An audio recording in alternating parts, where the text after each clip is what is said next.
Inspiring, entertaining, informative.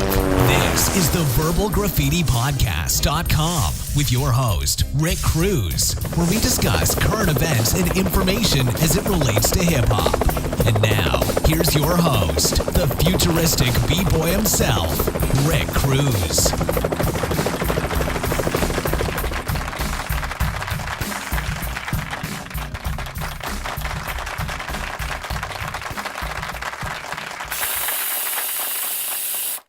Welcome back to the Verbal Graffiti Podcast Show. I'm your host, Rick Cruz. I'd like to welcome you back. So let's get right into it. This week I attended a seminar that brought in a guest speaker by the name of Tamara Bunt. Tamara just wrote a book called Proverbs for Selling and is America's #1 sales coach. Now, she's also a student of Tony Robbins, and I got a chance to ask Ms. Bunt to be a guest on this show, so hopefully that will happen. But Ms. Bunt discussed a lot of information, some of which I heard before. However, I thought the key points may be interesting to share with you guys in this podcast. So if you haven't already figured it out, a big part of this podcast is about getting information to people who wouldn't ordinarily have any interest in it. Maybe they're not there yet or just don't have access to it for whatever reason. Others may already have this information but are just not applying it, so they have to hear it over and over again before it sticks. So in any event, this podcast is not me grandstanding by any means. This podcast is about action. It's about me saying that I'm going to do something and doing it. Not me saying I should do this or I should do that or I'm going to do this. And then letting the details of that action derail me to the point where I never get started. All progress begins with a single step, taking that initial action and then following through. So ultimately, I don't care what people may think or have to say about it because it's none of my business what people think about me. Who cares what they think? The only thing that matters is what I think. Isn't that the key factor in anyone's success or failure in anything that they're attempting to do? Letting other people or outside voices deter them from following through with what they want to do.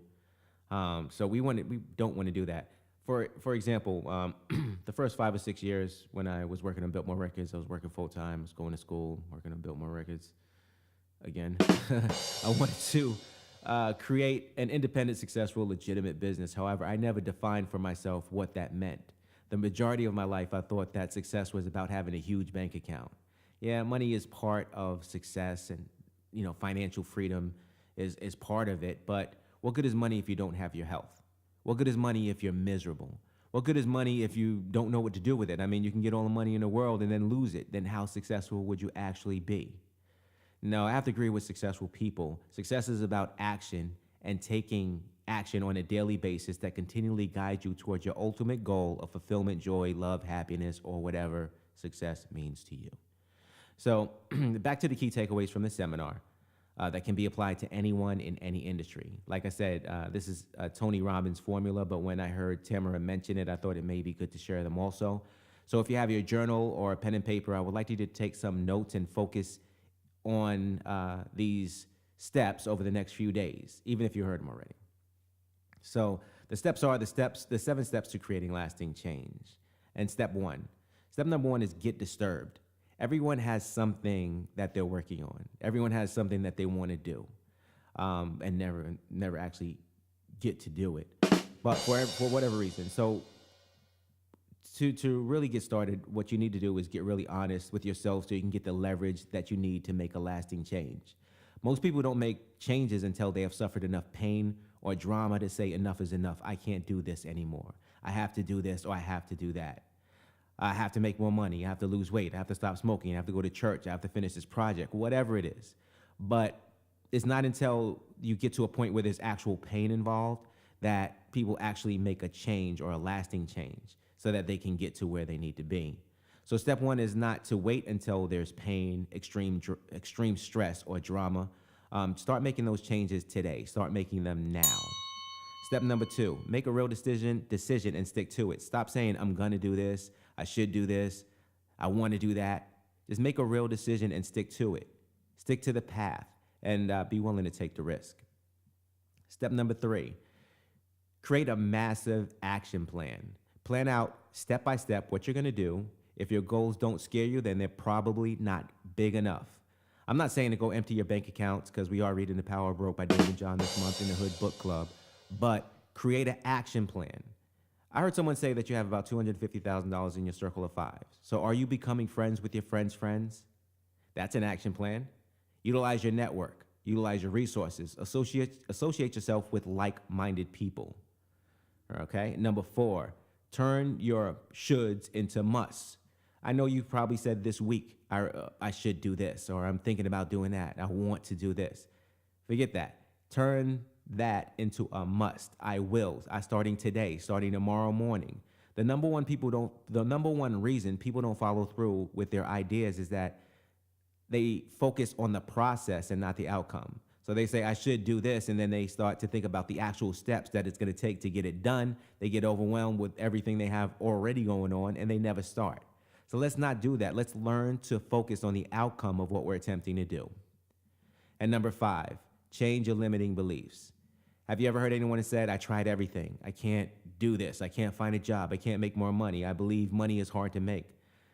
Let's go with money is easy to make. I just have to follow through with my ideas that I have come up with to make it. Change your mind, change your beliefs, change your life. Let's begin by changing these limiting beliefs and realizing that limiting beliefs are not facts. They are beliefs based on lies we tell ourselves. In other words, it's just negative self-talk, and we have to realize that and stop it. Really start to believe in ourselves and believe in what we can accomplish. Number 6, set yourself up for success. Set yourself up for the W. Set yourself up for the win. Create a daily routine and a habit or habits that will ground you and keep you on the path no matter what is happening around you. Doing that will keep you focused on what's most important to you and in your life, no matter, how much success or drama that you go through. So you just want to set yourself up to be successful. And number 7, raise your standards. You have to pick your peer group, find a mentor, or model people who are already successful. Remember, you are the combination of the 5 people that you spend the most time with. That could be books, documentaries, virtual people, whoever.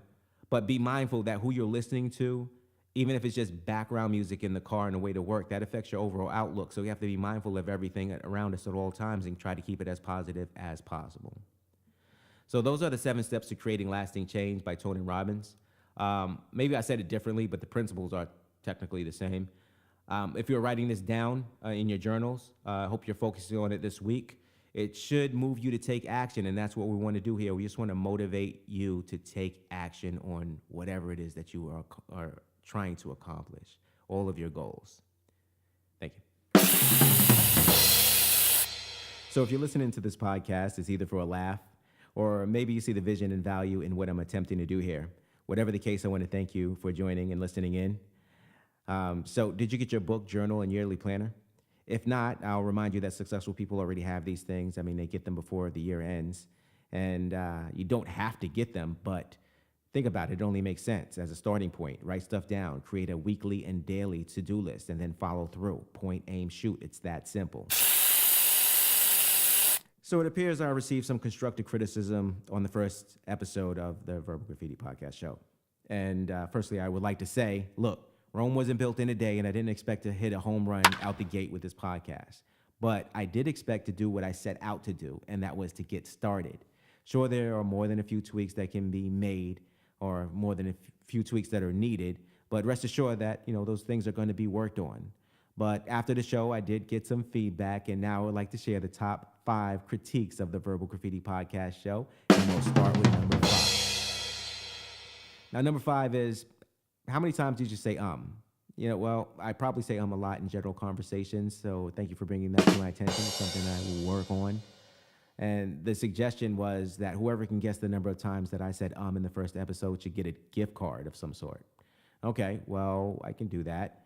Whoever emailed me at verbalgraffitipodcast@gmail.com with the number of times I said in the first episode, and you'll receive a $25 gift card to Barnes & Noble with the correct answer. So the limit is 4 gift cards for each correct response, and whoever gave the suggestion cannot participate. They like that. Number 4, I have to slow down with the sound effects. You use way too many sound effects, and it sounded ridiculous. Really? Okay, ridiculous? I thought it sounded good. But, okay, I'll limit my sound effects to, except for jokes and transitions in between segments. For those that don't know or didn't catch on, the hissing in the back is actually a graffiti spray can marking the transition in between each topic. So that's the reason why that's there. And number 3, the third criticism was you never gave a date for people who are participating in the Hood Book Club to have their books in by. Okay. Well, in that case, what I will do is we'll begin the discussion of The Power of Broke by Damon John with our next episode that will allow more than enough time for people to grab their books and get started. Side note, just so everyone listening, reading one book a month is only 20 or 30 minutes a day, so this is not really a difficult thing. So I just wanted to note that. And number two suggestion that they had, or criticism, was you need your own music. You need your own theme music, including the intro and outro.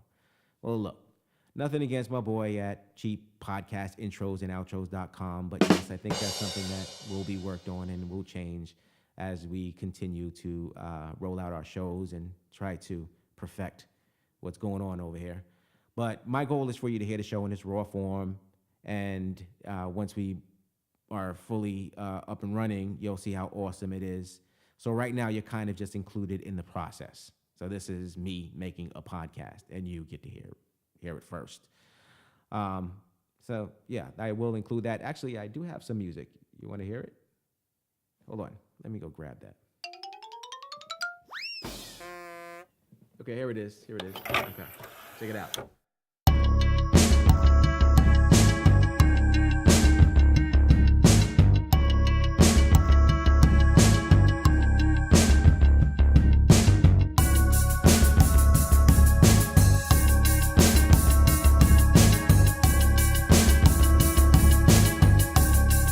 Okay, so there it is. There was some music. Shout out to Paul, sent that in. I don't know. So what do you think? Should I use it? Email me at verbalgraffiti@verbalgraffitipodcast@gmail.com. Let me know if you think I should use that as my theme music.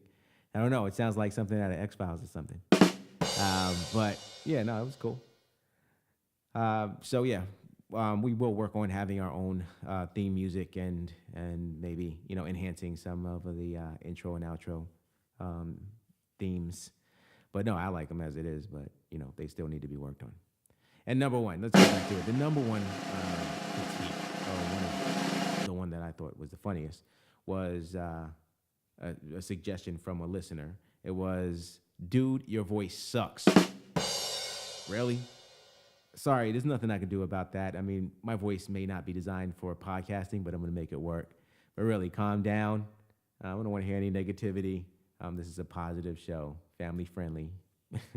Anyway, those are the top 5 critiques of the Verbal Graffiti podcast show.